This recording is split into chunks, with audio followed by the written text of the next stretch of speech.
Ex-Convicts. Hello there, this is Inspector John Brown, and this is Ex-Convicts.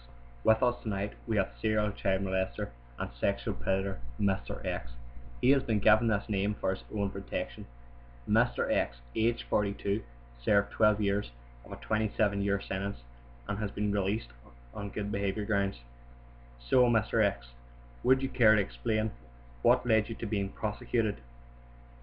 Well, Inspector Brown, if I may, I've been prosecuted for allegedly having sexual intercourse with minors.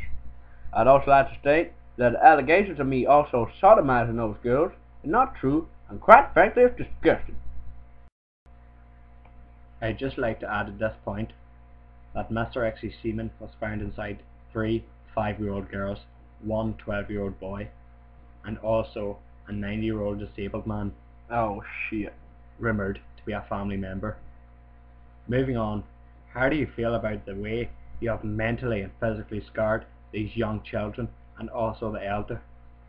There's no evidence to support the allegation that I mentally scarred these kids, apart from the fact the boy is now in child care. But when I was of a similar age, I was fucked by my dad on a regular basis, and even though it hurt and sometimes I cried, you can see for yourself I turned out fine. Would you care to go into greater detail about the rumour that you and your 26-year-old sister have a 1-year-old son, and how you feel this child will be treated knowing they are inbred? I've said it before, and I'll say it again, Inspector Brown. Lewis is a normal child, and even though the social service has taken him away, he looks pretty normal, despite being slightly simple. Sometimes I hide in the bush and watch him playing football in the park, but if there's younger girls there playing frisbee, I find it too hard to restrain myself, so I gotta leave. I'd just like to add, we are waiting on the DNA results to find out if he is indeed Mr. X's son. Can you explain to me about the incident at the nursery and what was running through your mind?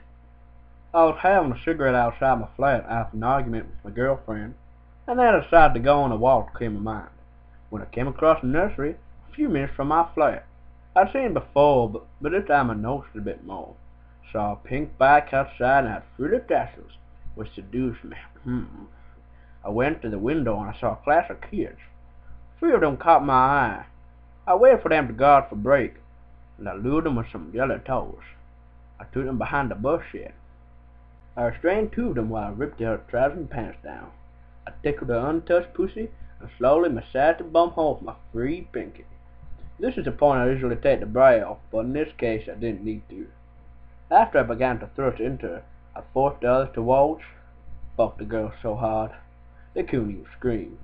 One by one I done the same to each of them before quickly coming in the faces and running away. Oh yeah. You really are a monster, aren't you, Mr. X? Just a few more questions. Are the rumours true about you having sex with dead babies? It's crossed my mind, but until this day I have not yet performed any sexual desires or sexual fantasies on any dead children after rigor mortis. But depending on what the actual definition of dead is, I wouldn't say if something's still warm it's dead. Also, I'm curious to know about how you and a 90-year-old man became involved with each other. He had come over to watch Countdown like he usually done each Wednesday, and yes, he is a relative of mine. And it was just 2 of us in a room, and just like the pink back stimulation I got from that, I felt it again. With his wheelchair all shiny, I crawled over to him, and from behind pulled his trousers down and began to initiate anal sex with him. His skin all wrinkly and smooth, it slipped in like a knife into butter. I pushed his wheelchair away and continued to rape his ass until I came inside of him, thus stopping. Luckily for his dementia, he later forgot about it, the incident. What do you think about the crimes that you have committed? It's a lifestyle choice, not a crime, Mr. Brown. Thanks everyone for tuning in to Ex-Convict, but beware, this man may be coming to a street near you. Good night. See you later. Whoa. Whoa. Whoa. Whoa.